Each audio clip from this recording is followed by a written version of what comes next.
துஷ்யன் அந்த FM link ஒருக்கா அந்த குரூப்ல ஷேர் பண்ணி விடுங்க. இவ்வாறு நீர்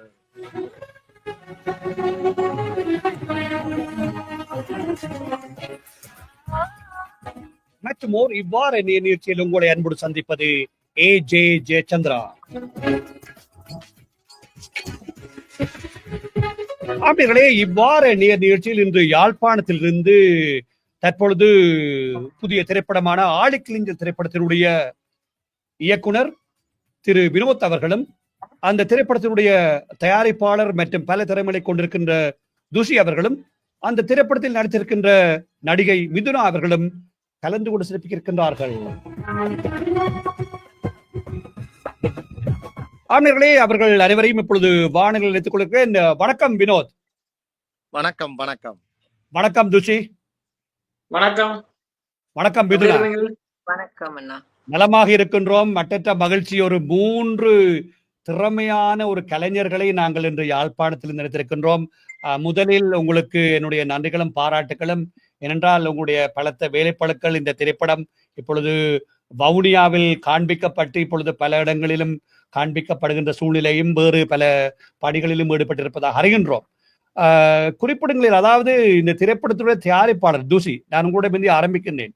துஷியை நாங்கள் ஏற்கனவே இந்த நிகழ்ச்சி கிடைத்திருந்தாலும் பல திறமைகளை துஷி என்ன இது எல்லா வேலையெல்லாம் செய்து கடைசியில தயாரிப்பாளராக வந்து விட்டீங்க. என்ன காரணம்? இந்த திரைப்படத்தை எடுக்கணும் என்று காரணம் என்ன? என்ன செய்யற விருப்பம் இல்லதானே, நான் சந்தர்ப்ப சூழ்நிலை தயாரிப்பாளர் ஆக வேண்டி வந்துட்டு. சொல்லுங்க. இல்ல, இந்த திரைப்படம் இப்ப நீங்கள் எல்லாரும் நண்பர்களா இருப்பது எனக்கு தெரியும். எல்லாரும் ஒன்றுக்கு ஒன்று இரவு பகலாக தொழில் செய்வது, அதாவது அந்த சொல்வார்களே அந்த நேரம் தெரியாமல் இந்த திரைப்படத்துறையோடு இயங்குவதில் உங்களுக்கு நிகர் நீங்களே தான். அந்த வேலையை சொல்லுங்கள், இந்த ஆழிக்கிளிஞ்சல் திரைப்படத்தை எடுக்க வேண்டும் அல்லது இது கருப்பொருள் அல்லது எப்படி உருவானது என்பது சொல்லுங்களேன். உங்களுக்கு அதுக்கு உண்மையா சொல்லக்கூடிய ஆள் வந்து வினோத் தான். வினோத் சொல்லுங்க. வினோத் சொல்லுங்க. ஆழிக்கிளிஞ்சலுடைய கதை கருவனுடைய ஆரம்பம் வந்து உண்மையா எங்களுக்கு தெரியும். வடக்குல நடந்த வித்தியாவுக்கு நடந்த அந்த பாலியல் வன்கொடுமை, அந்த வன்கொடுமையின் விளைவு தான் ஆழிக்கிளிஞ்சில என்ற ஒரு ஸ்கிரிப்டுக்கான ஒரு ஒரு மூலமா இருந்தது. உண்மையா அவக்கு நடந்த சம்பவத்தின் இன்னொரு மறுபக்கம் ஒன்று இருக்கு, அது வேற மாதிரி இருக்கு, அதுல அது ஒரு பெரிய நெட்வொர்க் ஒன்று இருக்குன்றத கொண்டு வரதுக்கான கதைக்களம் அங்க இருந்து ஆரம்பிச்சது. ஆனா அந்த ஸ்கிரிப்ட் மனசுக்குள்ள இருந்தாலும் இந்த படமா இது ஆரம்பிக்கிறதுக்கு மிதுனா சஞ்சயோட நாங்கள் ஒரு டிஸ்கஷன் இருந்தது. நாங்கள் ஒரு சேர்ந்து ஒரு முதல்ல ஒரு பாட்டு செய்வோம் என்று சொல்லி இருந்தோம், ஒரு ஸ்கிரிப்டுக்கு எழுதுவோம். அப்போ பாட்டை விட ஒரு சின்ன ஒரு குறும்படமா செய்வோமே என்று ஆரம்பிக்கும் போது இப்படி ஒரு கண்டென்ட் இருக்கு என்று ஸ்டார்ட் பண்ணேன். அது இன்னும் கொஞ்சம் ஆழமான கலந்துரையாடல் போக குறும்படம் ஒரு திரைக்குரிய படமாக மாறி இருக்கு. அந்த ஸ்கிரிப்ட் வந்து ஃபுல்லா முழுமையா படத்துக்கான விடயமா மாறி இருந்தது. அப்ப அந்த நேரம் எங்களுக்கு ஐங்கரன் கதிர்காமன் அண்ணா வந்துதான் ப்ரொடியூசரா வந்து அதுக்கு ஆரம்பிச்சிருந்தாரு படைப்பாளி உலகத்தினூடாக. ப்ரொடக்ஷன் வந்து மிதுனா சஞ்சயினுடைய சினிபர்ட்ஸ் கிரியேஷன் ப்ரொடக்ஷனா வந்து இருந்தது. அதுல இருந்துதான் படம் எல்லாம் ஆரம்பிக்கப்பட்டது. அதை தொடர்ந்து முழு நில படமாக அது மாறிட்டு, அப்ப அந்த கலந்துரையாடல், அந்த விருப்பம், அந்த கண்டென்ட் நல்லா இருக்கு, அது இன்னும் கொஞ்சம் எலாபரேட் பண்ணா நல்லா இருக்கும் என்ற ஒரு டிஸ்கஷன் கலந்துரையாடலுக்குள்ளாலதான் அது முழு நில படமா மாறி இருக்கு. சரி, இந்த ஆழிக்கிளிஞ்சல் என்ற பெயர் ஒரு தூய தமிழ் பெயரோட வந்திருக்குது. அந்த பெயரை யார் தெரிவு செய்தது? அதுக்கான காரணம் என்னன்னு சொல்ல முடியுமா?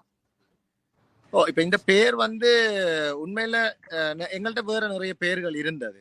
உதாரணத்துக்கு இந்த படத்துல கேரக்டர், அதாவது மிதுனா நடிச்ச கதாபாத்திரத்தினுடைய பெயர் வந்து அங்கேயட் கண்ணி. அப்ப ஒரு விருப்பம் இருந்தது அங்கேய கண்ணி என்ற பெயரை வைக்கலாம். ஆனா ஒரு விஷயம் இருந்தது, அங்கேய கண்ணின்ற பெயரை வைக்கல இந்த படத்தை நாங்கள் வெளியில கொண்டு வரதுல பெரிய அரசு ரீதியான சவால்களை எதிர்நோக்க வேண்டிய பிரச்சனை வரும் என்ற ஒரு விஷயமும், அதே நேரம் அங்கேய கண்ணி அக்காவினுடைய வரலாறு படமாக அந்த பேர் வைக்கப்பட வேணும், அதுக்குத்தான் அதை நாங்கள் வீணடிக்க கூடாது என்றதும் எங்கள்கிட்ட இருந்த ஒரு மிக முக்கியமான கருத்தாவும் அந்த பேரை நாங்கள் தவிர்த்தோம்.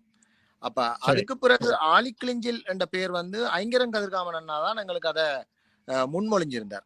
ஆலிக்கிளிஞ்சில் என்ற தலைப்பை ஏன்னா நிறைய பேரத்துல பேர் தேடி கொண்டிருக்கல அவருக்குள்ளாலதான் இந்த பேர் வந்து எங்களுக்கு வந்தது. உண்மையா அந்த பேருன்ற அர்த்தம் வந்து ஆழி கடல் கிளிஞ்சிலண்டா நத்த, அப்ப கடலுக்கு அடியில் இருக்கிற நத்த என்றதுதான் அதோட கான்செப்ட். அந்த நத்தை வந்து மிக நச்சுத்தன்மை வாய்ந்த நத்தையா இருக்கும். அது ஒரு மிக பொல்லாத விஷத்தன்மை கொண்டது, பார்க்க அழகா இருக்கும், தொட்டா அது உயிர் போயிரும் என்ற கான்செப்டும். அதே நேரம் அந்த நத்தை கடலுக்கு அடியில தான் இருக்கும், அதை நாங்க தேடி போனாலும் அது எங்களுக்கு ஆபத்து, அந்த நத்தை கடலுக்கு வெளியே வந்து எங்களை சீண்டினாலும் எங்களுக்கு ஆபத்து. அப்ப ஒரு ஆபத்து ஒன்று அது பொல்லாதது என்றதை சொல்றதுக்காகவும் இந்த டைட்டில் எங்களுக்கு பொருத்தமா இருந்தது. இந்த கதைக்கு எல்லாத்துக்குமே ஒரு அழகுன்றது ஒரு ஆபத்தா என்றதை வச்சுக்கொண்டு நாங்கள் அதை செய்திருந்தோம். நல்ல அருமையான விளக்கம் வினோத்தோடு இயக்குனராக இருந்து கொண்டு. சரி, நீங்கள் இதுல மிதுனாவை பற்றி கணக்கு சொல்லி கொண்டிருந்தீங்கள். நாங்கள் மிதுனாட்டு வரோம். வணக்கம் மிதுனா. அதாவது நீங்க இந்த திரைப்படத்துல அவர் எப்படி வந்தன்னு சொல்லிட்டார். அப்ப நீங்கள் ஏற்கனவே இந்த முழுநிலை திரைப்படத்துல இதுதான் உங்களுக்கு முதல் திரைப்படமா இல்ல ஏற்கனவே நடித்த திரைப்படம் வராமல் இருக்கிறதா? அதை பற்றி சொல்லுங்களேன். இல்ல, இதுக்கு முதல் நான் 2-3 ஃபியூச்சர் பிலிம் நடிச்சிருக்கிறேன்னா. முதலாவது உங்களுக்கு வணக்கம். அதுல வந்து இப்ப 2 பிலிமு கிட்ட வெளிவர இல்ல. இது என்னோட 2வது முழுநிலை திரைப்படம் வெளிவந்திருக்கு. சரி, இப்ப வினோத் சொன்னார் ஏற்கனவே நீங்களும் இதுல உள்வாங்கப்பட்டிருக்கீங்கன்னு சொல்லி. இப்ப வினோத்தோ அல்லது துஷியோ இதுக்குள்ள உங்களை இழுத்ததுக்கான காரணம் என்ன? துஷியன்னா வந்து இந்த படத்துல என்னத்தான உள்ள இழுத்து விட்டேன். இல்ல அதுதான் கேட்டுக்கிறது. நான் நினைச்சேன் வினோத் தான் இழுக்கிறாருன்னு சொல்லி. ரைட், சொல்லுங்க மிதுனா. என்னன்னு சொன்னா, இப்ப வினோத்திட்ட நான் கேட்டிருந்தேன்னா ஒரு என்னன்னு சொன்னா, இப்ப என்ன வச்சு ஒரு குறுந்திரைப்படம் ஒன்று எடுக்கணும், ஒரு ஒரு கேர்ளா எவ்வளவு சாதிக்க முடியும்ன்றதை காட்டணும் வந்து வினோத்திட்ட நான் கேட்டிருந்தேன். அப்பதான் வினோத் வந்து இதை வந்து ஒரு குறுந்திரைப்படத்தின் ஒரு கதையாத்தான் வினோத் என்னிட்ட சொன்னது. அப்ப அதை பிறகு நாங்க ஒரு அங்கரண்ணன் நாட்டை இந்த படத்தை பற்றி சொல்லும் போது இந்த ஸ்கிரிப்ட் நல்லா இருக்கு, இந்த ஒன்லைன் நல்லா இருக்கு, இதை நாங்க அடுத்த கட்டத்துக்கு கொண்டு போய் இது ஒரு முழுநீள திரைப்படமா செய்வோம் என்று சொல்லி அங்கரண்ணன் தான் சொன்னேன். அப்ப அதுலதான் இது ஒரு முழுநீள திரைப்படமா ஆனது. சரி, அப்ப இப்ப ஒரு இந்த திரைப்படம் ஒரு லேடி சூப்பர் ஸ்டார் அந்த மாதிரி போகுதா அல்லது ஒரு லேடின்ற ஒரு என்ன சொல்லுது ஒரு பெண்ணுடைய பெண்ணியத்தை பற்றி கூறப்படுகின்ற கதையா இருக்குமா? நான் படத்தின் கதையை கேட்கல, கேட்கிறேன். இல்ல, இது ஒரு பெண்ணியத்தை பற்றி கூறப்படுகின்ற ஒரு கதையாத்தான் இருக்கும். சரி, இப்ப இந்த திரைப்படத்துல நடிச்சதால உங்களுடைய திறமைகளை பல மடங்கு வெளியில கொண்டு வரக்கூடிய வாய்ப்பு இருந்ததை நினைக்கிறீங்களா நீங்க? கண்டிப்பா வேணா. இந்த கதாபாத்திரத்தை நான் நடிச்சது வந்து ஒரு பெரிய வந்து சவாலாவும் நான் நினைக்கிறேன். பட் இந்த திறமை வந்து இதுல வந்து நிறைய வெளியே வந்திருக்கு. என்னன்னு சொன்னா, படம் பார்த்த மக்கள் வந்து நீங்க இந்த கதாபாத்திரத்தை சரியா நடிச்சிருக்கிறீங்க, இந்த கதாபாத்திரம் பார்க்கும்போது எங்களுக்கு அழுக வருது, இந்த மாதிரி நான் மக்கள்கிட்ட போய் இது சேர்ந்து இருக்குது. இப்ப இந்த அம்பேத்கர் என்ற அந்த நேம வந்து எல்லாரும் என்னன்னு சொல்ற இனி வேற ஜெனரேஷன் வந்து தேடுறாங்க. அதுவே எனக்கு பெரிய ஒரு இதாத்தான் இருக்கு. நிச்சயமா நான் நினைக்கிறேன். அப்ப இந்த கதாபாத்திரமா நீங்க வாழ்ந்துட்டீங்க அப்படித்தானே? கண்டிப்பா. நான் என்னன்னு சொன்னா, இந்த ஸ்கிரிப்ட் தொடங்கினதுல இருந்து இந்த ஸ்கிரிப்ட் முடியும் வரைக்கும் வினோத்தோட நான் இருந்திருக்கிறேன். அப்ப எனக்கு வந்து நிறைய விஷயம் தெரியாது உண்மையாவே. இப்ப இவங்க அதை பற்றி டிஸ்கஸ் பண்ணும் போது நான் கூர்மையா இது செய்வேன். ஓ, இந்த மாதிரி என்று அத. சரி, நல்ல விஷயம். இப்ப இன்னொரு கேள்வி ஒன்று மிதுனா, நீங்க இது முழு நேர நடிகையாகத்தான் வேலை செய்கிறீர்கள் அல்லது வேறொரு வேலையோடு இதை செய்து கொண்டிருக்கிறீர்களா? இல்லைண்ணா, உண்மையாவே இப்போ ஒரு 2-3 வருஷம் நான் இந்த ஃபீல்டுக்குள்ள ஒன்றும் ஒர்க் பண்ண இல்லை. என்னன்னு சொன்னா, இந்த ஆளி கிளிஞ்சல் படம் வந்து இடையில வந்து ஸ்டாப் ஆகி நின்றுட்டு, அப்ப நாங்க வந்து இந்த படத்தை முடிக்காம இன்னொரு ப்ரொஜெக்டுக்குள்ள போறது வந்து அவ்வளவு அழகில்லாத ஒரு செயல்ன்றதால நான் 2-3 வருஷம் வந்து எந்த படைப்புகளுமே நான் செய்ய இல்லை. அதுக்கு பிறகு நான் ஜிம்ல இப்ப நான் கோச்சா இருக்கிறேன். சரி, நான் துஷிட்ட போகும் முன்னம் இந்த திரைப்படத்துக்கு எத்தனை நாள் கோல் ஷீட் தந்தவே, எத்தனை நாளுக்கு உங்களோட கட்டத்தை எடுத்து முடிச்சவை இயக்குனர் மிதுனா? எத்தனை நாள் கோல் ஷீட் கொடுத்த நீங்கள்? எத்தனை நாளுக்கு உங்களோட கட்டம் எடுத்து முடிக்கப்பட்டது? இல்லைண்ணா, உண்மையாவே எங்கட சினிமால வந்து ஹோல் ஷீட் அந்த மாதிரி விஷயங்களுக்கு போக இயலாது. என்னன்னு சொன்னா, நான் ப்ரொடக்ஷன் செய்யும் போது நான் தான் வினோத்துக்கு ப்ரெஷர் கொடுப்பேன். வினோத் குயிக் பண்ணுங்க. என்னன்னு சொன்னா, எங்கள்ட்ட பட்ஜெட் இல்ல, எங்கட உழைப்பு தான் இந்த படைப்பு. எங்கள்கிட்ட இப்ப அங்கரன் நாட்டையும் நாங்க வந்து ப்ரொடியூசர் சைட்ல நாங்க எந்த இதுவுமே சொல்ல இயலாது. நாங்க அவங்கள்ட்ட இது இருந்தா ஓகேயா இருக்கும். ஆனா அந்த படத்தை அடுத்த கட்டத்துக்கு கொண்டு போகும்போது எங்களுக்கு வந்துட்டு நாங்க ஹோல் ஷீட் ஆனா வந்து 17 நாள்ல இந்த படம் வந்து சரியா வினோத்? 17 நாள் தான் இந்த படத்துல ஷூட்டிங் இருந்தது. ஆனா வந்து இவங்க எப்படின்னு சொன்னா மார்னிங் 4 மணிக்கு ஷூட்டிங் கூட்டிட்டு போவாங்க. அடுத்த நாள் 4 மணி ஆனாலும் மார்னிங் விட மாட்டாங்க. சரி, நாங்கள் இப்ப இந்த துஷிட்ட வருவோம். துஷி ஏற்கனவே பல திரைப்படங்களோடு குறும்படங்களோடு அதாவது செய்யாத வேலையே இல்லைன்னு நான் அறிகிறேன். துஷி, இப்ப நீங்க சொன்னீங்கள் இந்த இதுக்குள்ள நீங்கள் தான் வந்து சேர்ந்தீங்க கடைசியான்னு சொன்னீங்க. என்னட்டு நீங்க இந்த திரைப்படத்துக்கு வந்து சேர்ந்தீங்க? இந்த படத்தின் முதல் ப்ரொடியூசரா இருந்த ஐயரன் ராமநாதன் அண்ணன் வந்து ஒரு அலுவலகம் வந்து எங்க யாழ்ப்பாணத்தை தலைமையாக வச்சு ஆரம்பிச்சிருந்தார். அந்த அலுவலகத்தை நிர்வகிக்க வேண்டிய ஒரு ஆளா நான் இருக்கேன். இந்த திரைப்படம் அந்த நிறுவனத்துக்கு கீழே தயாரிக்கப்படுறதால அதை என்ன இருக்கா முகாமைத்துவப்படுத்த சொல்லி கேட்டிருந்தேன். அப்ப நான் சொன்னேன், இல்ல இது ஆல்ரெடி ஏற்கனவே வந்து ஒரு ப்ரொடக்ஷனால அது தயாரிக்கப்பட்டு கொண்டிருக்க, நான் போய் அதை கண்காணிக்கிறது இல்ல மேற்பார்வை செய்யறது இல்லாட்டி அவைக்கான இதை கொடுக்கறது வந்து அழகில்லை. இது அவை செய்து முடிக்கட்டும், அதுக்கு பிறகு நாங்கள் வேணும்னு சொன்ன வெளியிட்டு செய்யணும், இல்லாட்டி அது பின்னணியில சார்ந்து ஏதாவது சின்ன சப்போர்ட் செய்யக்கூடிய இருந்தா செய்யலாம் வந்து சொல்லியிருந்தது. பிறகு கொரோனா பிரச்சனை, விலைவாசி பிரச்சனை வந்தா பிறகு அலுவலகம் வந்து நாங்கள் இடைநிறுத்த வேண்டிய தேவைப்பாடு வந்துட்டு, இடைநிறுத்த தேவைப்பாடு வந்த பிறகு படமும் அப்படியே ஸ்டாப் ஆயிட்டுன்னு சொன்னா தயாரிப்பாளரால வந்து தொடர்ந்து இதுக்கான நிதியை வந்து கொடுக்கலாம் போய். அப்ப நாங்க இந்த கதை வந்து ஒரு நல்ல கதையா இருந்தது. வினோத் எனக்கு இந்த கதையை சொல்லும் போது நான் சொன்ன, வினோத்திட்ட விடாம செய்யுங்க, நல்ல கதை, ஒரு பேசு பொருளா வர வேண்டிய கதை உண்டு, நீங்க விடாம செய்யுங்க. பிறகு அலுவலகம் மூடப்பட்ட பிறகு அவர் ப்ரொடியூசர்ல இருந்து காசு எங்களுக்கு எதிர்பார்த்த அமௌண்ட் கிடைக்காத நேரத்துல இப்போ என்ன செய்யலாம்னு யோசிச்சுட்டு, சரி ஓகே நாங்கள் இதை செய்து முடிக்கிறதுக்கு என்ன செய்யலாம்னு சொல்லி நான் வினோத்தோட கதைக்கு நாங்கள் இன்வால்வ் ஆகிறோம் அதுக்கிட்ட. அப்ப இறுதி படப்பிடிப்பும் செய்ய வேண்டிய சூழ்நிலை இருக்கு. கொரோனா எல்லாம் முடிச்சு விலப்பிரச்சனை எல்லாம் அவங்களுக்கு ஓரளவு இயல்பு நிலைக்கு வந்தப்பதான் மிச்ச படப்பிடிப்பை நாங்கள் நிறைவு செய்ய வேண்டியது. அதுக்கு ஒரு 3 to 5 லட்சம் வரைக்கும் எங்களுக்கு காசு தேவைப்படுது. சரி என்ன செய்யலாம்னு யோசிச்சு போட்டு ப்ரொடியூசர் ரெக்வஸ்ட் பண்ணியிருந்தா, நீங்கள் செய்யுங்க, ஷூட்டா செய்யுங்க, நான் அனுப்புறேன் அப்படின்னு சொல்லியிருந்தேன். இப்ப நாங்கள் அவரை நம்பி நாங்க அந்த ஷூட்டை ஸ்டார்ட் பண்ணாங்க. பட் நாங்க எதிர்பார்த்த டைம்ல அந்த காசு கிடைக்கல. இப்ப நாங்கள் எனக்கு தெரிஞ்ச நண்பர்கள்ட்டையும் இது உதவி செய்யக்கூடிய ஆகட்டையும் அந்த நிதியை பெற்று வைக்க அந்த ஷூட்டை முடிச்சு போட்டு பிறகு எனக்கு ப்ரொடியூசர் அனுப்பினா பிறகு நான் அந்த நிதியை திருப்பி கொடுத்தேன். இந்த ஷூட் முடிஞ்சது. மிச்ச பின்கள பணி என்று சொல்லக்கூடிய போஸ்ட் ப்ரொடக்ஷன் வேலைக்கு வந்து பெரிய அளவு நிதி தேவைப்பட்டது. கிட்டத்தட்ட மியூசிக் வேலை, 5 point mix, colour grading, editing, VFX வேலை, டைட்டில் டப்பிங் வேலைன்னு சொல்லி கிட்டத்தட்ட ஒரு 15 லட்சம் ரூபாய் பெறுமதியான வேலைப்பாடு நிறைய இருந்தது. அப்ப அதுக்கு வந்து நிதி என்றது வந்து எங்கள்ட்ட அறவே இல்லை. இப்ப என்ன செய்யலாம்னு சொல்லி யோசிச்சு கொண்டிருக்கேன். சரி நான் ஒரு வங்கியில லோன் அப்ளை பண்ணி இந்த வேலையில செய்வோம்னு சொல்லி வினோத்தை டிஸ்கஸ் பண்ணி லோனுக்கான அப்ளை போட்டு லோன் கிடைச்சா பிறகு இதுக்கான முற்பணங்களை கொடுத்து இந்த வேலையை நாங்கள் ஸ்டார்ட் பண்ணி முடிச்சாங்க. இப்பவும் வேலை செய்த ஆட்களுக்கு வந்து நாங்கள் ஒரு குறிப்பிட்ட அளவான தொகையை நாங்கள் கொடுக்க கிடக்கு. இந்த படத்தை ஓடித்தான் நாங்கள் அந்த இதை கொடுப்போம். அப்ப முதல் ப்ரொடியூசரா இருந்தவர்கிட்ட இருந்து எங்கள்ட்ட எந்த விதமான சப்போர்ட்டும் கிடைக்கல.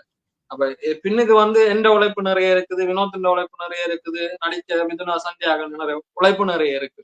இப்ப இது எப்படியே விடக்கூடாதுன்றக்கா மேக்சிமம்னா எவ்வளவுக்கு இதை முடிக்கிறதுக்கான தேவைப்பாடு எவ்வளவுக்கு இருக்குன்னா அவ்வளோத்தையும் முடிச்சு இந்த படத்தை வெளியே கொண்டு வந்தா அது எங்களுக்கான ஒரு வாய்ப்பை உருவாக்கி தரும்ன்ற ஒரே ஒரு நம்பிக்கை மட்டும்தான் இருந்தது. அதனால நான் அது ப்ரொடியூசரா தயாரிப்பாளராக வேண்டிய தேவைப்பாடு வந்து. அதோட நான் நினைக்கிறேன் நீங்க தயாரிப்பாளருக்கு அப்பால சகல வேலையும் செய்திருப்பாரு. அப்படித்தான் வினோத்? நான் நினைக்கிற மாதிரி எடிட்டிங்ல இருந்து விஎஃப்எக்ஸ்ல இருந்து மேக்கப் பண்றதுலயும் செய்திருப்பாரு, எல்லாம் செய்திருப்பாரு. அப்படித்தானே?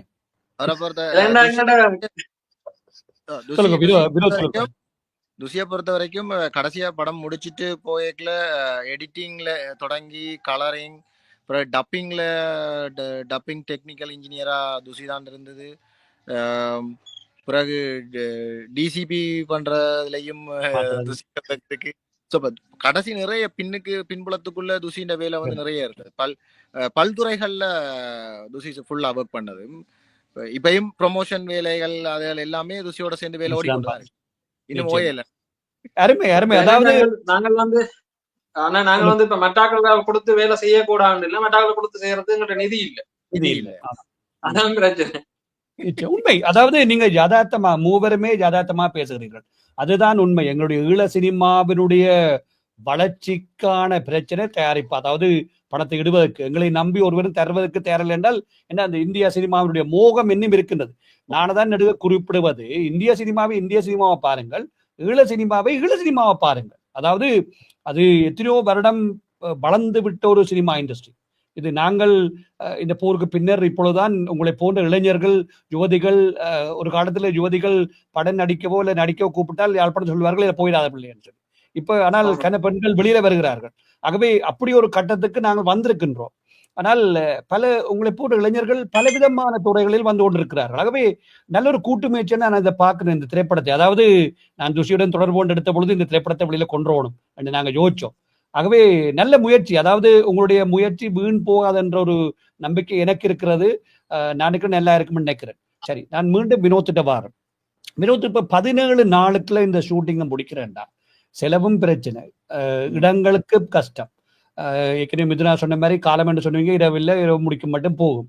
எப்படி இதை சமாளிச்சுங்க? தடைகள் எல்லாம் கணக்க வந்திருக்கும் என்ன? எப்படி உங்களுக்கு எப்படி அந்த நண்பர்கள் கூட்டமா அல்லது எப்படி இதெல்லாம் 17 நாளுக்கு எடுத்து முடிச்சிங்கன்னு சொல்லுங்க நேர்களுக்காக. இது உண்மையில இந்த 17 நாள்ன்றது எங்களுக்கு இந்த படத்துக்கு போதாது. சரியா நாங்க ஷெட்யூல் போட்டா இந்த படம் ஒரு 25 நாள் ஷூட் பண்ண வேண்டிய ஒரு படம். ஆனால் எங்களுக்கு இருக்கிற மிக குறைவான வளங்களும் மிக குறைவான நபர்களும் தான் எங்கிட்ட இருந்தது. நான் மனித வளத்தையும் சொல்றேன், பௌதிக வளத்தையும் சொல்றேன். அப்ப இங்க ஒரு ஆள் மல்டியா பல்துறை வேலைகளை செய்ய வேண்டிய தேவை இருந்தது.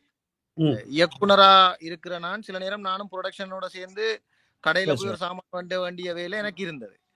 அதே போல நடிகரா இருக்கிற சஞ்சய் சில நேரம் இறங்கி கேமராவோட நின்று சொட்ஸுகளோட டிவைட் பண்ண வேண்டிய தேவை சஞ்சய்க்கும் இருந்தது.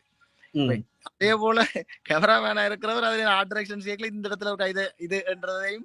அப்ப ஏதோ ஒரு வகையில எல்லாரும் அந்தந்த பொறுப்புகளை எடுத்துக்கொண்டாங்க. எல்லாரும் கடுமையா உழைச்சாங்க. ஒரே ஒரு நம்பிக்கை, இந்த படம் நாங்கள் வெளியே கொண்டுவர வேணும், இது நல்லா வரும்ன்றது. இப்ப ஆர்ட் டைரக்ஷன் செய்யறவர் எல்லாம் எங்களுக்கு ஷூட்டுக்கு முன்னுக்கே தண்ட வேலையை தொடங்கிடுவார், வின்சன் என்று சொல்லி. அப்ப அவரெல்லாம் சின்ன பொடி, அவருக்கு 21 வயசு படம் தொடங்கி 20 வயசு இருக்கும். அந்த 2000 ஆண்டு பிறந்தவர். நாங்க 2000 ஆண்டு தான் அவரை கூப்பிடுறது. அப்ப அவரெல்லாம் நீங்க நம்ப மாட்டீங்க, எங்களுக்கு காசு கொடுத்து ஒரு விஷயத்த செய்யற கஸ்டமருக்கு அங்க என்ன இருக்குதுன்னு தேடுவான் பாவி. அங்க போய் நான் குப்பையெல்லாம் கிளறி என்ன இருக்குதோ அதை எடுத்து ஒரு ஆர்ட் டைரக்ஷன்ல செய்வேன். அது ஒரு ஆச்சரியமா இருந்தப்ப அது அப்படியான விடயங்கள் எல்லாம் எங்களுக்கு சப்போர்ட்டா இருந்தது. அப்ப அதுதான் நான் இது இவ்வளவு குறைஞ்ச நாள்ல குறைஞ்ச பட்ஜெட்ல செய்யறதுக்கு காரணம் ஒரு கூட்டு இளைஞர்களாக கூடி எல்லாரும் சேர்ந்து உழைச்சது. ஒரு இப்ப நான் சொல்ல முடியாது, இது என்னுடைய தனிப்பட்ட உழைப்பு முழு கிரெடிட்டையும் எடுத்துட்டு போக முடியாது. இது ஒரு கூட்டு முயற்சி. ஒரு திரைப்படம்ன்றது ஒரு கூட்டு முயற்சிகளாலதான் வர சாத்தியம். அப்படி எல்லாரும் சேர்ந்து உழைச்சதுதான் இந்த ஆலிக்கிளிஞ்சில். மிதுனா உட்பட, மிதுனாவும் நடிகையா மட்டும் இல்ல, ஸ்போர்ட்ல பல நேரங்கள்ல பிளேண்டி கொண்டு தந்தாலும் மிதுனா இருந்திருக்கிறா. டீய டக்குன்னு பிளேண்டி ஊத்தோடனே கொண்டு இந்தாங்க என்ன குடிங்க சாப்பிடுங்க. ஏனண்டா அப்படித்தான் நாங்க வேலை செய்ய வேண்டி இருந்தது. எல்லாரும் சேர்ந்து உழைச்ச உழைப்பு தான் இந்த ஆலிக்கிளிஞ்சில்.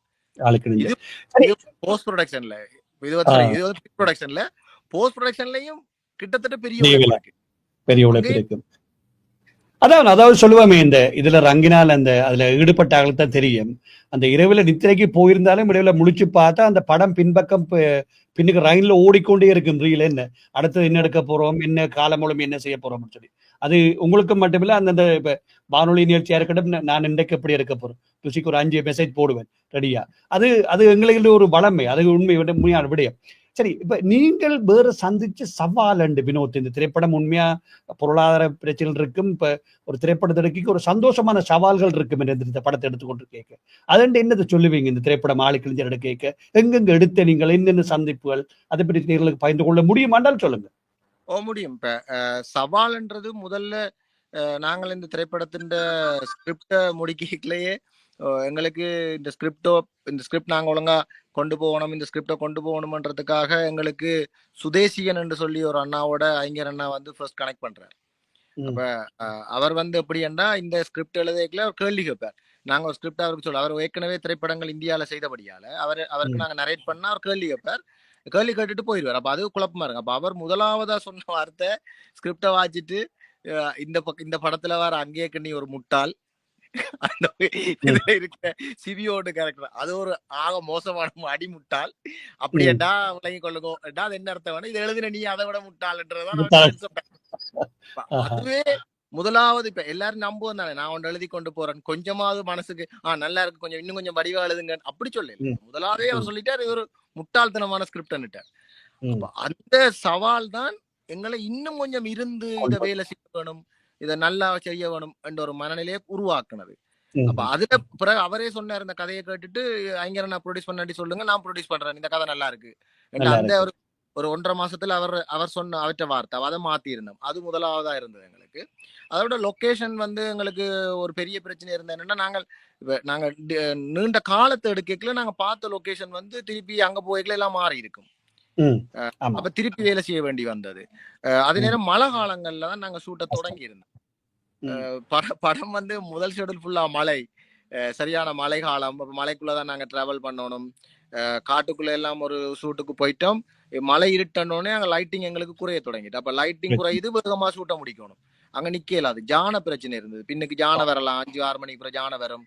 அப்ப நிக்க இயலாது. அங்க டீ குடிக்கிறண்டா கூட காட்டுல அங்க நல்ல காலம் ப்ரொடக்ஷன் மேனேஜரா இருந்த நியூட்டன் அதுல சுள்ளி பொறுக்கி ஒரு சின்ன பானையில தண்ணி வேண்டி ஊத்தி தந்தார். இல்லாட்டி அதுல ஒன்றுமே இல்லை, அந்த ஏரியால நாங்க தண்ணி கூட குடிக்க இடம் இல்லை. அந்த சவால் எங்களுக்கு நிறைய இருந்தது. பிறகு ஆர்டிஸ்ட வந்து திருப்பி ஒருங்கிணைக்கிறதுலயும் எங்களுக்கு சவால் இருந்தது. அதெல்லாம் கூட எங்களுக்கு தர்சன் தர்மராஜன் என்ற ஒரு பிக் ஆர்டிஸ்ட் வந்து படத்துக்குள்ள நுழையிற நேரம் அவரை நாங்கள் 2 நாள் தான் எங்களுக்கு அவர்கிட்ட கால் ஷீட் இருக்கு. ஆனா படத்துல ஒரு கணிசமான காட்சிக்கு அவர் எடுத்தா ஆகணும். அந்த 2 நாள் கால் ஷீட்டுக்குள்ள எடுத்தாலும் பட்ஜெட் எங்கள்கிட்ட அவ்வளவுதான் இருக்குது, அவருக்கும் டைம் அவ்வளவுதான் இருக்கு. அப்ப நாங்க அந்த 2 நாளைக்குள்ள தர்சன் தர்மராஜன் எடுக்கிறேன்னு சொல்லி ஓடுன அந்த ஸ்பீடும் வந்து எங்களுக்கு சவால் தான். மிக வேகமா ஷூட்டை ஓட வேண்டி இருந்தது. மற்றது நிதி எங்களுக்கு பெரிய சவால் தான். நாங்கள் அதான் நிதி சவால் என்றபடியால பல நித்திரைகளையும் பல சாப்பாடையும் நாங்கள் தியாகம் செய்ய வேண்டி இருந்தது. எல்லாரும் உழைச்சது. இது சவால்ன்றதை தாண்டி இப்ப எங்களுக்கு அது சந்தோஷமா இருக்கு. என்னன்னா அப்படி ஒரு உழைப்பு தான் இன்றைக்கு மக்கள் சொல்ற பின்னூட்டல் வந்து எங்களுக்கு அது பெரிய பாராட்டா இருக்கல. அது அந்த கஷ்டம் எல்லாம் தெரியல எங்களுக்கு. நிச்சயமா. அதாவது நானும் பார்த்திருந்தேன், வவுனியாவில் இருந்து அந்த திரைப்படத்தினுடைய உங்களை முகநூல் வாயிலாக பல பேசியதை கேட்டிருந்தேன். முகத்துக்காக சொல்லவில்லை, அவர்களது அனுபவத்தை பேசியிருந்தார்கள். நான் மிதுராட்ட வருகிறேன். மிதுரா, இந்த திரைப்படத்துல நீங்கள் ஒரு முக்கியமான கதாபாத்திரத்தின் திரைப்படமே உங்களுக்காக தான் எடுக்கப்பட்டது நான் நினைக்கின்றேன். படத்தை பார்த்தவர்கள் சொல்லுவார்கள், அல்லது படத்தை பார்க்க இருப்பவர்களுக்கு ஒரு முக்கியமான விடயமாக இருக்க வேண்டும். நீங்கள் எப்படி பாக்குறீங்க? நீங்கள் ஏற்கனவே 2 திரைப்படம் நடித்திருந்தாலும் அந்த திரைப்படம் வெளியில வரையில இது முதல் திரைப்படம், 2.25 மணி நேர திரைப்படம். என்ன உங்களுடைய பங்கு? 1:40. சரி, 1:40 திரைப்படம் என்றாலும் ஏற்கனவே கத்தி வச்சிருப்பாரு நினைக்கிறேன். ருசி ஏற்கனவே எடிட்டரும் அவர் தானே படத்தை வடிவாக கொண்டோணும்ன்றதுக்காக வேண்டி. எனக்கு தெரியும் அவருடைய திறமை எப்படி இருக்குன்னு சொல்லி. இப்ப நீங்கள் எப்படி பாக்குறீங்க இந்த ஷூட்டிங்ல? முதல் தடவையே செய்து நீங்கள் எப்படித்தான் ஒரு திறமையா நடிகையா இருந்தாலும் வினோத் 2 முறை 3 முறை எடுக்க சொன்னாரா, அல்லது முதல் முறையே எடுக்கப்பட்டு விட்டதா உங்களுடைய ஷார்ட்ஸ் எல்லாம்? இதை வந்து என்ன உண்மையாவே டிரெக்டர் தான் சொல்லணும். ஏன்னா நான் இப்ப எந்த அளவுக்கு டேக் எடுத்திருக்கிறேன், என்ன மாதிரி ஒர்க் பண்ணிருக்கிறேன்றதை. மற்ற இப்ப நீங்க வினோத்திட்ட கேட்டது கேள்விக்கு நான் ஒரு பதில் சொல்ல விரும்புறேன்னா என்னன்னு சொன்னா, இந்த படத்துல வந்து மிக சவாலா இருந்ததுன்னா, இப்ப படம் நாங்க தொடங்கினது ஒரு 3 வருஷத்துக்கு முதலண்டா 3 வருஷம் கழிச்சு அதே திங்ஸ் எல்லாமே நாங்க வச்சிருந்தோம். அதாவது ஒரு சின்ன மூக்குத்தி உட்பட எங்களோட டீம் வந்து அதை நாங்க எல்லாருமே வச்சிருந்தோம். நாங்க என்ன கண்டினியூட்டி எங்களோட ட்ரெஸ்ல இருந்து எல்லாமே நாங்க திருப்பி அடுத்த லாஸ்ட் ஷெடியூலுக்கு எங்கள்கிட்ட அது எல்லாமே இருந்துச்சு, எதுவுமே இல்லாம இருக்கல. அதை விடன்னா வினோத்தும் சஞ்சீவும் வந்து எனக்கு தெரிஞ்சு இப்ப ஷூட்டிங் போயிட்டு இருக்கும். மார்னிங் நான் சாப்பிட்டுருவேன், மற்ற நம்மள எல்லாரும் சாப்பிட்டுருவாங்க. இவங்க எனக்கு தெரிஞ்சு இந்த 17 நாளும் இவங்க 2 பேரும் நைட் மட்டும் தானே சாப்பிட்டு இருப்பாங்க. 2 பேருமே அந்த ஸ்பாட்ல நின்றே ஆகணும். இப்ப கேமராமேனுக்கு ஒரு பிரேக் கொடுப்பாங்க, அந்த டைம் இவங்க 2 பேரும் டிஸ்கஷன்ல தான் இருப்பாங்க. நான் திரும்ப போய் சொல்லுவேன் சாப்பிடுங்கண்டா. இல்ல, அவங்க அந்த 17 நாளும் எனக்கு தெரிஞ்சு மேக்சிமம் நைட் மட்டும் தான் அவங்க சாப்பிட்டு நான் பார்த்திருக்கிறேன். அருமை அருமை. அதாவது அவ்வளவு ஒரு டெடிகேஷன், அதாவது அவ்வளவு ஒரு அந்த படத்தோடு ஊறி விட்டார்கள் நான் சொல்ல வேண்டும். சரி, இப்ப மிதுரா இன்னொரு கேள்வி ஒன்று. இப்ப இதுல வேற உங்களுடைய கேரக்டரோட வேறு பெண்களும் நடித்திருந்தார்களா? இத்தனை நடிகர்கள் நடித்திருப்பாருன்னு சொல்லுங்களேன். ஓமண்ணா, வேறு பெண்கள் நடிச்சிருக்கிறாங்க. அதுல வந்து இன்னொரு அதாவது ஜெராட்டுக்கு இதா வந்து இன்னொரு கேர்ள் ஒரு ஆள் நடிச்சிருப்பா. ரொம்ப அற்புதமா நடிச்சிருந்தா. அவாக்கு கொடுத்த அந்த சீனை வந்து மிக அருமையா நடிச்சிருந்தா. அது மட்டும் இல்ல, இன்னொரு அம்மா கேரக்டர் ஒரு ஆள் பண்ணியிருந்த ஒரு அக்கா ஒரு ஆள், அவவும் நல்லா நடிச்சிருந்தா. இப்ப எனக்கு தெரிஞ்சு இதுக்குள்ளனா யாருமே நிறைய டேக் போய் நிறைய இது பண்ணி நடிக்க இல்ல. எல்லாருமே அந்த கதையை உள்வாங்கி அதுக்கேற்ற மாதிரி நடிச்சிருந்தாங்க. ஆனா நீங்க இப்ப என்னட்ட கேட்டீங்க தானே, நான் இப்ப எத்தனை டேக் எடுத்தேன் என்ன மாதிரின்னு. எனக்கு தெரிஞ்சுன்னா நான் மேக்சிமம் ஒரு 2 டேக் அப்படித்தான் எனக்கு போகும். மற்றபடி நான் வந்துட்டு என்னன்னு சொன்னா, எனக்கு மனசுல ஒன்று இருக்கு, எங்கள்கிட்ட இப்ப என்ன சொன்னா நிதி இல்ல, நான் வந்து அங்க பிளவிடக்கூடாது. நான் வந்து டேக் எடுத்தா என் டீம் வந்து கஷ்டப்படும். இப்ப வினோத்தின சைட்ல அது எல்லாமே ப்ரெஷர்ல போகும். அப்ப நான் அதுல வந்து எப்பயுமே தெளிவா இருப்பேன். மற்றது இப்ப இந்த கிளைமேக்ஸ் சீன்ல கூடன்னா என்னன்னு சொன்னா இல்ல, இப்ப எனக்கு அதுல ஒரு ஃபைட் சீன் மாதிரி இருக்கு. ஆனா அதுல கூட எனக்கு வந்து என்னன்னு சொன்னா இப்ப ரியலா இருக்கணும். எங்கள்கிட்ட வந்து அதுக்கான இதுகள் இல்ல. நாங்க அதை வந்து ஒரு இந்தியன் படம் மாதிரி எடுக்கணும். எனக்கு விழுந்த அடி எல்லாமே உண்மை. வினோதுக்கு தெரியும் எனக்கு மண்டை வெடிச்சிட்டேன்னா, இதுல குட்டும் போது இதால இதுல ஏறிட்டு. அப்ப அதெல்லாம் என்னத்துக்காகன்னு சொன்னா, இப்ப எங்க உண்மைக்குமே என்ன எங்களோட நிதி பிரச்சனை இருக்கு, எங்க பொருளாதார பிரச்சனையில நாங்க ரொம்ப பின்வாங்கி இருக்கிறோம். எந்த நோக்கம் ஃபுல்லாவே நான் ஒரு டேக் 2 டேக்ல எந்த டீமுக்கு நான் முடிச்சு கொடுக்கணும்ன்றதுல நான் தெளிவா இருந்தேன். நிச்சயமா அருமையிலும் அருமை. ஒரு சிறிய இடைவெளிக்கு பின்னர் மீண்டும் இணைத்துக் கொள்வோம். துஷியுடன் பேச இருக்கிறோம். நேர்களே, உலகத்தின் எந்த மூலையிலும் இந்த நிகழ்ச்சியை பார்த்துக் கொண்டோ கேட்டுக்கொண்டிருந்தால் நீங்களும் கலந்து சிப்பிக்கலாம். நீங்கள் செய்ய வேண்டியதெல்லாம் ஒன்று உங்களுடைய விருப்பத்தை எங்களுக்கு மின்னஞ்சலோடாக அறிவிக்க வேண்டும். நீங்கள் மின்னஞ்சல் செய்ய வேண்டிய முகவரி atbcsongs@hotmail.com என்பதை உங்களுக்கு மீண்டும் அறிய தருகின்றோம். இந்த நிகழ்ச்சியானது பிரதி திங்கட்கிழமைகளில் சிட்னி நேரம் இரவு 9:30 ஏடிபிஸுடைய தனிப்பட்ட வானொலியூடாகவும், ஏடிபிஸுடைய இணையதளம், ஏடிபிஸுடைய முகநூல், ஏடிபிஸுடைய யூடியூப் சேனல் மற்றும் ஏடிபிஸுடைய ஆப்பினூடாகவும் நீங்கள் கேட்டும் பார்த்தும் வாழலாம் என்பதையும் உங்களுக்கு அறிய தருகிறோம். துஷி, இப்ப நீங்க உங்கள்கிட்ட வாரன், இப்ப நீங்கள் இதுல ஒரு ப்ரொடியூசரா இருந்தாலும் நீங்கள் களத்துல நின்றுப்பீங்கள். எப்படியும் ஏனென்றால் நான் என்ன காசை கொடுத்து விட்டேன் அல்லது இதுக்கு ரங்கிட்டேன்னு சொல்லி இருக்க மாட்டீங்க. எப்படி நீங்கள் இந்த படத்தை பார்த்துக்கிறீங்களா? இப்ப வினோத் ஒரு இடத்துல ஒரு கஷ்டப்பட்டு கொண்டு கேட்கல, மற்ற டீம் நீங்க ரங்கி வேலை சேர்ப்பிக்கணும், எனக்கு மாற்றிக்கிறதுக்கு இடம் இல்லை. எப்படி இருந்தது இந்த 17 நாள்? உங்களுக்கு எப்படி இருந்தது? நெஞ்சு படப்படுத்திக் கொண்டிருந்தீங்களா அல்லது எப்படி எடுத்து முடிப்பினம் என்று யோசிச்சு கொண்டிருந்தீங்களா? எப்படி இருந்தது உங்களோட மனநிலை இந்த திரைப்படத்தை பார்க்கின்ற பொழுது? நான் இப்ப ஆரம்ப காலத்துல நான் அந்த படத்துக்குள்ள இல்ல, இடையில தான் படத்துக்கு நான் இணைய வேண்டிய தேவைப்பாடு வந்தது. கிளைமேக்ஸ், அதாவது படத்தின் இறுதி காட்சிகள் மட்டும்தான் நான் சம்பந்தப்பட்டிருந்த நேரங்கள்ல படப்பிடிப்பு செய்யப்பட்டது. அந்த டைம்ல நான் போகல. ஏன்டா செய்வினம்ன்றது எங்களுக்கு தெரியும். ஆல்ரெடி முதல்ல அதை செய்த ஆக்கள் அதை முடிக்கணும்ன்ற பெருமாப்போட இருக்கிற ஆக்கள் அதை செய்து முடிக்கணும்ன்ற நம்பிக்கை இருந்தது. அதால மற்றது நான் இங்க இருந்து நான் யாழ்ப்பாணத்துல இருந்து வவுனியாவுக்கு போயிடாது, அவைக்கு தேவையான விஷயத்த நான் இங்க இருந்து அரேஞ்ச் பண்ணி கொடுக்கலாமன்ற ஒரு மட்டும்தான். எல்லா விஷயத்தையும் வந்து இப்ப ப்ரொடக்ஷன் மேனேஜர் நியூட்டன் வந்து பயங்கர சப்போர்ட் பண்ணிட்டு இந்த டைம் வந்து கடைசியில இறுதி படத்துல முடிக்கிறதுக்கு வந்து நியூட்டனா இனியன்ற ஒரு சப்போர்ட். நியூட்டனா மட்டும்தான் எனக்காக அங்க இருந்து எல்லா வேலையும் செஞ்சது. அந்த 3 நாள்ன்ற வந்து ஒரு தனிப்போர் மாதிரி தான் எல்லாருக்குமே. எனக்கு கிட்டத்தட்ட ஒரு அரை மணித்தியாலத்துக்கு மேலான தேவையான காட்சிகளை வந்து படப்பிடிப்பு செய்து முடிக்க வேண்டிய தேவைப்பாடு இருந்தது. இதுல எனக்கு தயாரிப்பாளர் என்ற சொல்ல வந்து நான் பாவிக்க வேண்டிய சூழ்நிலை வந்து போஸ்ட் ப்ரொடக்ஷன் எல்லாம் முடிச்சாப்புறதுதான் நாங்கள் இதனாங்க. அதனால நான் தயாரிப்பாளர் என்ற ஒரு பதத்தை யூஸ் பண்ணணும், அந்த சொல்லுக்கான பேர் எடுக்கணும் என்ற தேவைப்பாடு எனக்கு இல்லை. மற்ற இன்னும் ஒன்று நான் இதுல தெளிவுபடுத்த விரும்புறேன்னா, தயாரிப்பாளர் என்றது வந்து நிதியை கொடுக்குற ஆள் இல்லை, நிதியை கொடுக்குற ஆள் வந்து இன்வெஸ்டர். எனக்கு இதுக்குள்ள வந்து எனக்கு நிதி பங்களிப்பு செய்தாக கிட்டத்தட்ட ஒரு 10 பேர் இருக்கீங்க. சில பேர் வந்து தங்க பேர் சொல்ல வேணாம்னு சொல்லியிருக்கேன், சில பேர் தங்க பேரை போடுங்க பிரச்சனை என்று சொல்லியிருக்கேன். நான் அடுத்தடுத்துல வந்து நிதி பங்களிப்பு செய்தவர்னு சொல்லி ஒரு 7-8 பேரை வந்து மென்ஷன் பண்ணியிருக்கேன். தயாரிப்பாளர்ன்றது வந்து வெறுமனே காசு போடுற ஆள் மட்டும். படத்துக்கு தேவையான எல்லா விஷயத்தையும் ஒருங்கிணைச்சு அதை முடிச்சு வெளியே கொண்டு வர்றது வரைக்குமான வேலையில செய்யறதுதான் ஒரு தயாரிப்பாளர். இதுல வந்து லீகலா நிறைய வேலைப்பாடு இருக்குது. தியேட்டரையும் கொண்டு போய் படம் கிடப்புக்கு போகும் வரைக்குமான வேலை வந்து தயாரிப்பாளர் பக்கம் இருக்கிறதா. காசு கொடுக்கறது வந்து தயாரிப்பாளர் இல்லை, அது இன்வெஸ்டர். அதாவது இந்திய சினிமாவிலிருந்து சொல்லிவிட்டேன், இந்திய சினிமாவிலிருந்து வேறுபட்டுதான் இருக்குது. சரி, நான் அடுத்த கேள்விக்கு வந்துட்டு நீங்களே அதை தொடக்கி விட்டுருக்கிறீர்கள். இந்த சந்தைப்படுத்தல், அதாவது இந்த திரைப்படத்தை வெளியில கொண்டு வரதுக்கு பல சிரமங்களையும் நீங்கள் எதிர்நோக்கியிருக்கலாம்.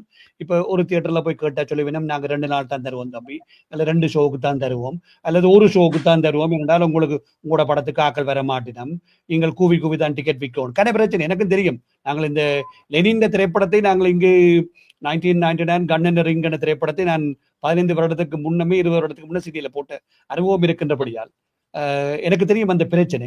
எப்படி இந்த சவாலை எல்லாம் கொண்டு போய் வவுனியால போட்டீங்களா? அதை பற்றி சொல்லுங்களேன். இல்ல அதுல யாராவது சொல்லுங்கள்.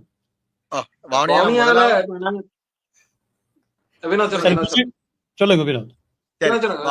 இன்ட்ரெஸ்டிங்கா இருந்தது என்னன்னா, நாங்கள் அந்த ஒரு ப்ரிவியூ வந்து இப்ப நாங்கள் ஒழுங்கா முடிச்ச பிறகு நான், சஞ்சய், மிதுனா, துஷி, ரெஜி செல்வராசா இப்ப எல்லாரையும் கூப்பிட்டு நாங்கள் ஒரு படம் ஒரு போட்டோ எப்படி வந்திருக்கு பார்ப்போம்ன்றதை ஒருக்கா வவுனியால புக் பண்ணி பார்த்தோம்.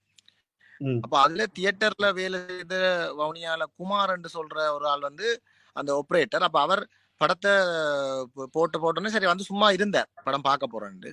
சரி பாருங்க விட்டோம். அவர் பயங்கர உற்சாகமாகி படம் ஃபுல்லா பார்த்து முடிச்சுட்டு வெளியே வந்து அவர் கொடுத்த ஃபீட்பேக் வந்து பயங்கரமா இருந்தது எங்களுக்கு. ஏன்னா அவர் தொடர்ச்சியா நிறைய இந்திய படங்களை பார்க்கிறவர், தியேட்டர்லயே வேலை செய்யறார். அவருக்கு இந்த படம் கொடுத்த உற்சாகம் எங்களுக்கு இன்னொரு உத்வேகத்தை தந்தது. அப்ப இந்த படம் இன்னும் நாங்கள் மக்கள்கிட்ட கொண்டு போகலாம் வந்து அதுல இருந்துதான் நாங்கள் அடுத்த தியேட்டர் டிஸ்கஷனுக்கு போறோம். தூசி நீங்க சொல்லுங்க, நான் அப்புறம் ஜாயின் பண்றேன். நாங்கள் பார்வையாளர்கள் தியேட்டர்ல கொண்டு வரன்ற வந்து ஒரு சவாலான விஷயம் தான். இப்ப வவுனியா நாங்கள் ஏன் முதலாவது திரையிட்டது என்று சொன்னா, வேலை செய்த 90% வந்து வவுனியால உள்ளாக்கள் தான். அங்கத்திய கலைஞர்கள், அங்கத்திய தொழில்நுட்ப, அங்கத்திய நடிகர்கள் சொல்லி 90% வவுனியா சார்ந்தார்கள். அடுத்தது மிதுனா, வினோத் எல்லாருமே வவுனியா இருக்கு. அவைக்கு ஒரு விருப்பம் இருந்தது. எங்கட படம் வந்து எங்கட மண்ணில முதலாவது வெளியிடணும்ன்றது ஒரு என்ன சொல்றது உணர்வு பூர்வமான ஒரு அணுகுமுறை இருந்தபடியே நாங்கள் அதை முதலாவது வவுனியால செய்த நாங்கள்.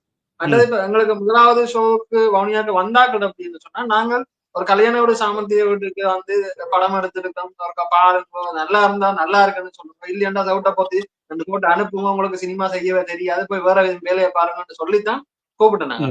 அடுத்தது இந்த படம் வந்து நாங்க செஞ்சிருக்கிறோம், எங்களுக்கு நாங்க திறமையா மேக்சிமம் காட்டியிருக்கோன்றோம் இல்ல, எங்களுக்கு தெரிஞ்ச ஒரு எங்களுக்கு கிடைச்ச வளத்தை வச்சு நாங்க படிச்சது எங்களோட அனுபவத்தை வச்சுக்கொண்டு ஒரு படைப்பை செஞ்சிருக்கோம். நாங்க சினிமாவா செஞ்சிருக்கிறோமா இல்லையான்றது உங்களோட கருத்துல இருக்குன்றதுதான் எங்களோட ஒரு எண்ணக்கருவா இருந்தது. அதுல நாங்க எல்லாருமே தெளிவா இருந்தோம். அப்படி இப்போ இன்வைட் பண்ணி ஒவ்வொருவரையும் கூப்பிட்டு தான் அந்த பார்வையாளர்கள் எங்களுக்கு கிடைச்சது. அதே விஷயம் தான் இப்ப மற்ற இடங்களையும் நாங்க செய்ய போறோம். இப்ப தொடர்ந்து எங்களுக்கு ஒரு பெரிய ஒரு பார்வையாளர் வட்டத்தை உருவாக்குறதுன்றது வந்து சாதாரண விஷயம் இல்லை, அது நிறைய நாங்க நினைக்கிறோம். இப்ப இந்த முதலாவது திரையிடல்ல வந்து பார்வையாளர்கள் சொன்ன கருத்துக்கள்லாம் அடுத்த பார்வையாளரை கொண்டு வரப்போற விளம்பர வசனங்கள். அதைத்தான் நாங்கள் ஒரு ஆயுதமா எடுத்து நாங்க மற்ற திரையிடல்களுக்கான உத்தியாக பயன்படுத்த போறோம். இது சிலம் அது எங்களுக்கு ஒரு சாதகமா இருக்கலாம், இல்ல நாங்கள் எதிர்பார்த்த விஷயம் நடக்காமலும் போகலாம். அடுத்த திட்டத்தையும் நாங்க கைவசம் வச்சிருக்கோம். இது நடக்கலைன்னா அடுத்த திட்டம் என்னன்றது உங்களோட கைவசம் இருக்குது. ரெண்டாவது திட்டம் உங்களுக்கு ஃபெயிலியர், 3வது திட்டத்துக்கும் போவோம். சரி, அதாவது சொல்லுவார்கள் ஆங்கிலத்துல plan A, plan B, plan C சொல்வார்கள். அதை நீங்கள் சரியா சொல்லியிருக்கீர்கள், அது உண்மை. அது ஒரு நல்ல ஒரு மேற்கத்திய ஒரு ஸ்ட்ராட்டஜி, ஒரு தந்திரோபாயம் என்று சொல்வார்கள். அதை நல்ல வடிவாக பயன்படுத்துகிறீர்கள். இப்ப யாழ்ப்பாணம், திருவோணமலை ஏற்கனவே கொழும்பை விடங்கள் கொண்டு போறதுக்கு ஏற்கனவே மன்னார் பல பகுதியெல்லாம் இருக்குது. இப்ப இந்த பகுதிகளில் எப்போது படம் பெறப்போகுது, அல்லது அதுக்கான திகதிகள் ஏதாவது முன்மொழியப்பட்டிருக்கின்றதா, அதை பற்றி சொல்லுங்களேன். அடுத்த திரையிடல் வந்து நாங்கள் இந்த மாசம் இறுதி 31 ஞாயிற்றுக்கிழமை மாலை 5 மணிக்கு யாழ்ப்பாணம் ராஜா திரையரங்குல தீர்மானிச்சிருக்கோம். அடுத்த மாசம் 7 கொழும்புல திரையிட தீர்மானிச்சிருக்கோம். ஏன்னா யாழ்ப்பாணமும் கொழும்பும் எங்களுக்கு எதிர்பாராத ஒரு பெரிய ஒரு கிரவுட் ஆடியன்ஸ் வட்டம் ஒன்று எங்களுக்கு வர்றதுக்கான சந்தர்ப்பம் நிறைய இருக்குது. அந்த இடங்கள்ல வரக்கூடிய பார்வையாளர் தொகை வந்து எங்களுக்கு அடுத்தடுத்த இடங்களுக்கு ப்ரொமோஷன் செய்யறதுக்கான ஒரு ஆயுதமா நாங்கள் அவன் கருத்துக்களை பயன்படுத்தலாம் என்றதான் எங்களுக்கு இருக்கிற ஒரு ஐடியா. சரி, நல்ல ஒரு விடயம். சரி, இப்ப இந்த பக்கம் ஏற்கனவே ஒரு ஈழ சினிமா என்று சொல்லி ஆஸ்திரேலியாவிலும் தமிழ் படம் எடுக்கிறாங்க, நோர்வேலையும் எடுக்கிறாங்க, லண்டன்லையும் எடுக்கிறாங்க, அல்லது பிரான்ஸ்லையும் எடுத்துக்கிறாங்க, கனடாலையும் எடுக்கிறாங்க. இப்ப இப்படியான நாடுகளுக்கு இந்த திரைப்படத்தை வெளியிடுவதற்கான வாய்ப்புகள் இருக்குதா, அல்ல அதுக்கான முயற்சிகள்ல நீங்கள் ஈடுபட்டு வருகிறீர்களா? இல்ல, அங்க இப்ப மற்ற வெளிநாடுகள்ல இருக்கக்கூடியது யாராவது இந்த படத்தை பார்த்து இது மக்களுக்கு கண்டிப்பா அது காட்டப்பட வேண்டிய ஒரு திரைப்படம், இல்ல மக்கள் பார்க்கக்கூடிய ஒரு திரைப்படம், இல்ல மக்கள் இது பார்க்க வேண்டிய திரைப்படம்னு சொல்லி யாராவது முன் வந்து இதை அங்க திரையிடுறதுக்கான ஒரு முன்மொழிவோட வந்தா நாங்கள் கண்டிப்பா அதுக்காக எதிர்பார்த்து இருக்கிறோம். அப்படி இல்லைன்னு சொன்னா எங்களோட திட்டம் 2 செயற்படுத்துறதுக்கு முயற்சி செஞ்சிருக்கோம். அது என்ன 2 திட்டம் சொல்லவே இல்லை இன்னும். அதான் திட்டம் கொண்டு சக்சஸ் சொல்ல தேவையில்லை. சரி, ஓடிடி தளமா இருக்குமா இல்ல ஒன்று இருக்கும் யோசிப்போமா? சரி, ஏதோ ஒரு விடயம். அதாவது நான் என்ன சொல்ல வருகின்றேன் என்றால், இப்ப நீங்கள் ஒரு கூட்டு முயற்சியா திரைப்படம் எடுத்தாலும் நான் ஏற்கனவே பல கலைஞர்களை யாழ்ப்பாணத்திலிருந்து இந்த வானொலிக்காக இணைத்த வேளையில் ஒரு இசைக்கலைஞராக இருக்கட்டும், அல்லது அந்த அந்த கலைஞன் வாழ்வதற்கு ஒரு வாழ்வாதாரமாக அது வந்தால்தான் அந்த கலைஞன் அடுத்த முயற்சியில் ஈடுபடுவான். அல்ல என்றால் இழுத்து மூடி போட்டு இருக்க வேண்டியதான்.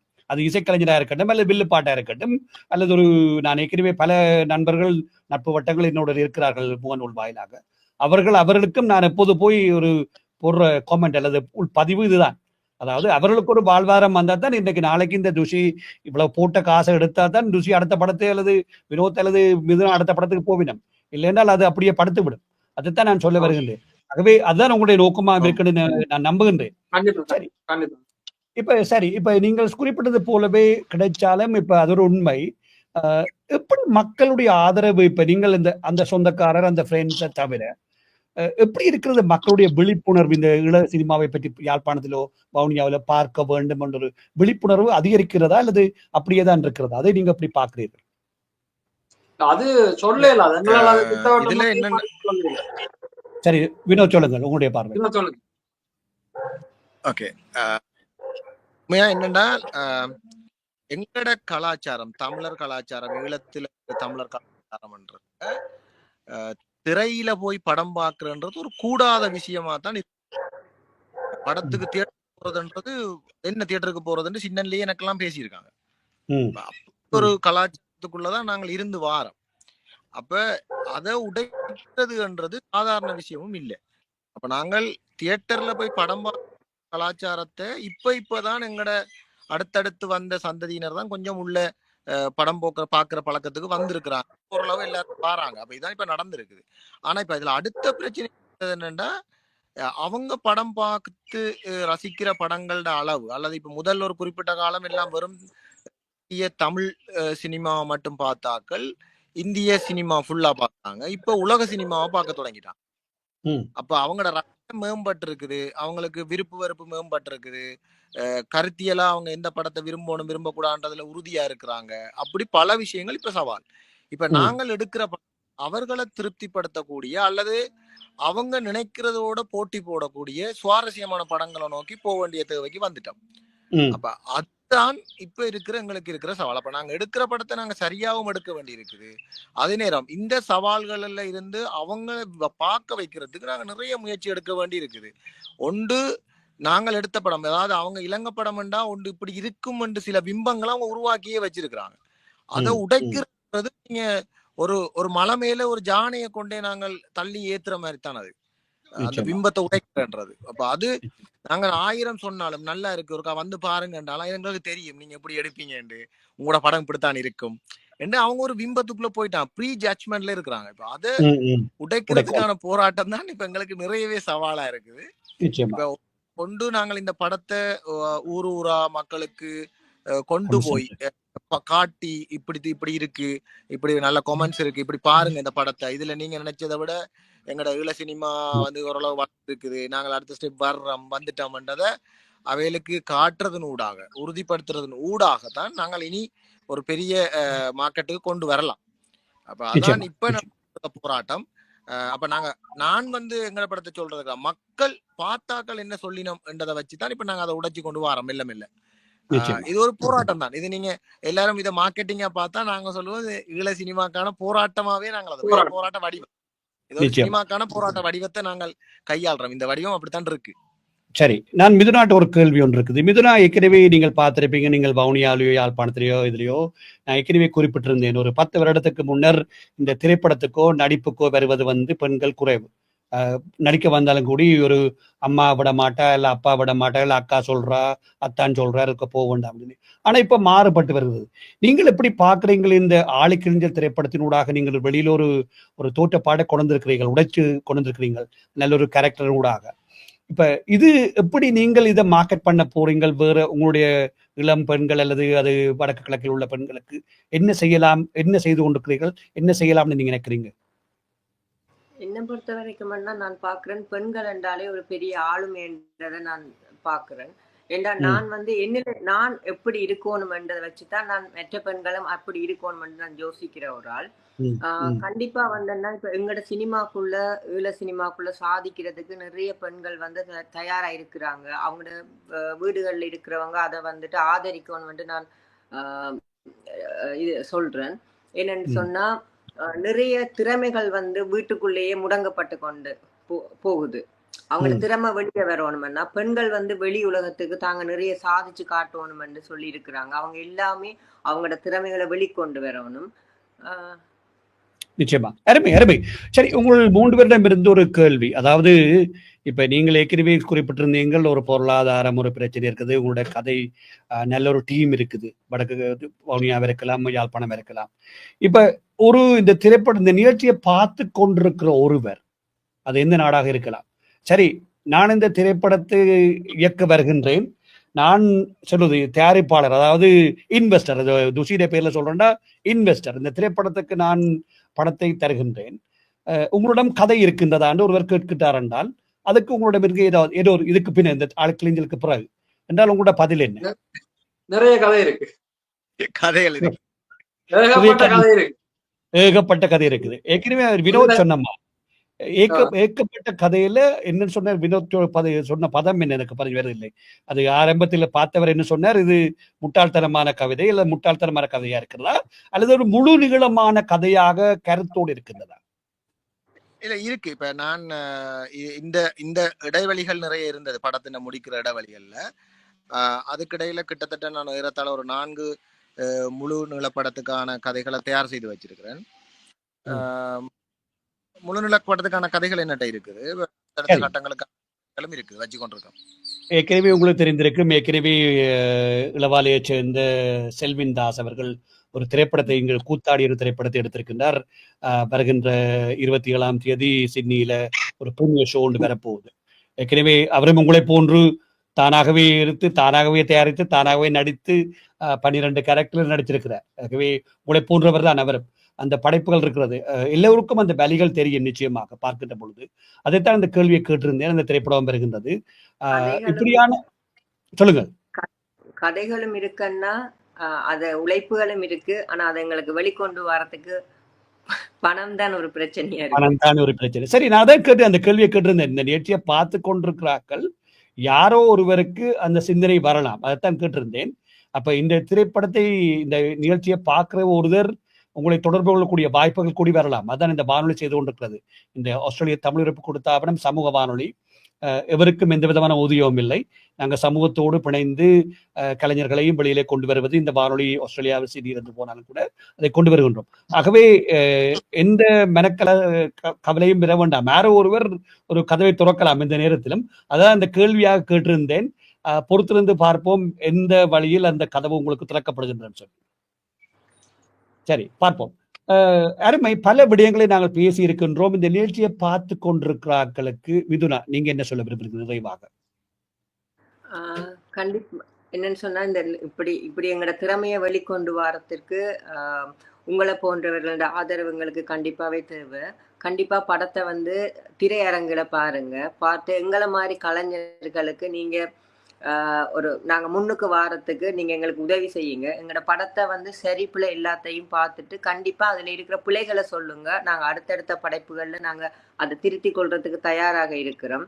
மற்றது கண்டிப்பா எங்களோட படங்களை வந்து இப்ப என்னன்னு சொன்னா, இந்திய சினிமாவை நீங்க எந்த அளவுக்கு நேசிச்சு பாக்குறீங்களோ அந்த அளவுக்கு எங்களோட இடங்கள்ல இருந்து வார படைப்புகளுக்கும் நீங்க ஆதரவு கொடுங்க.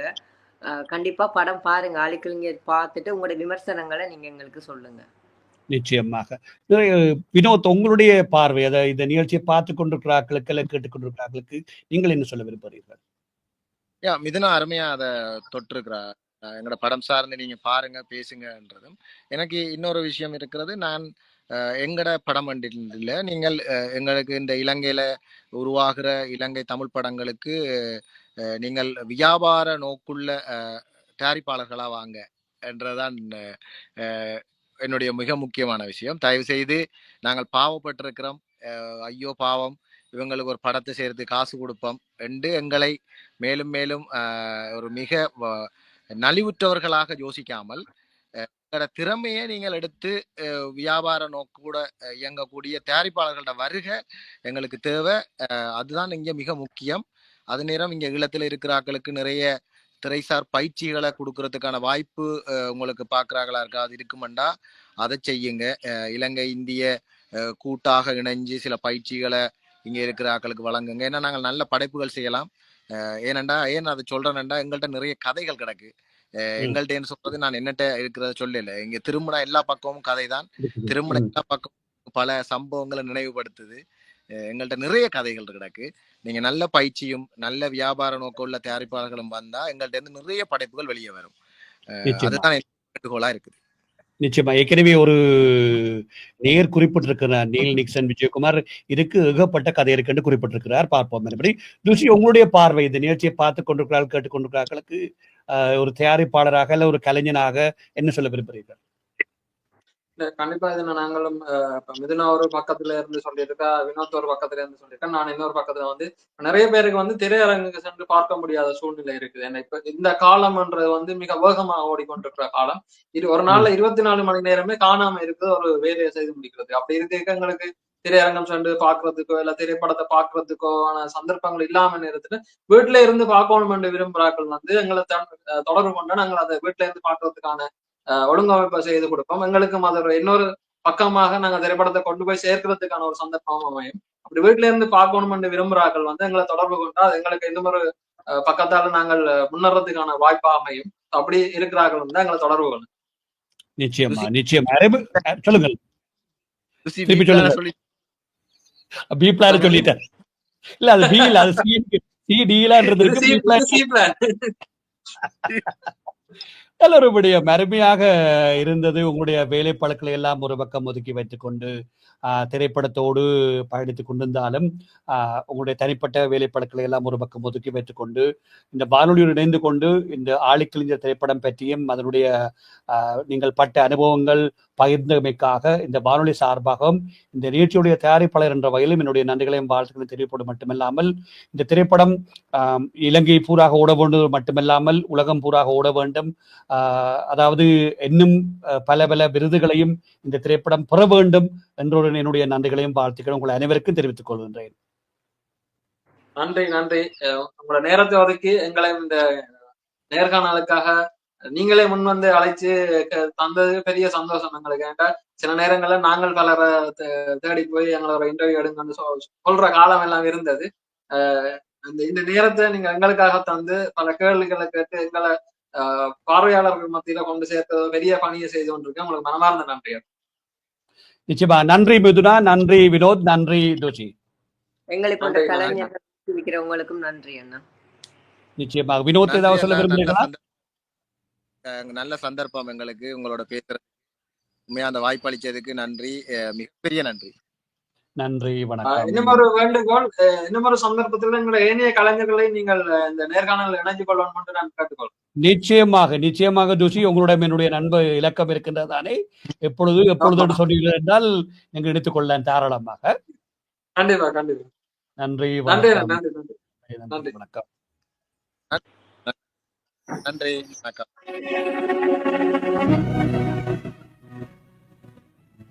நீங்கள் இதுவரை கேட்டு பார்த்து ரசித்த நிகழ்ச்சி இவ்வாறு நேர் நிகழ்ச்சியில் இன்று ஆழிக்கலிஞ்சர் திரைப்படத்தினுடைய இயக்குனர் வினோத் அவர்களும் ஆழிக்கலிஞ்சர் திரைப்படத்தினுடைய நடிகை மிதுனா அவர்களும் ஆழிக்கலிஞ்சர் திரைப்படத்தினுடைய தயாரிப்பாளர் திரு துஷி அவர்களும் கலந்து ரசித்திருந்தார்கள். மற்றொரு நிகழ்ச்சியில் உங்கள் அனைவரும் சந்திக்கும் வரை இனிய வாழ்த்துக்களும் வணக்கங்கள் கூறி விடை பெற்றிலும் நான் உங்கள் அன்பின் AJ ஜெயச்சந்திரா. வணக்கம் நேர்களே.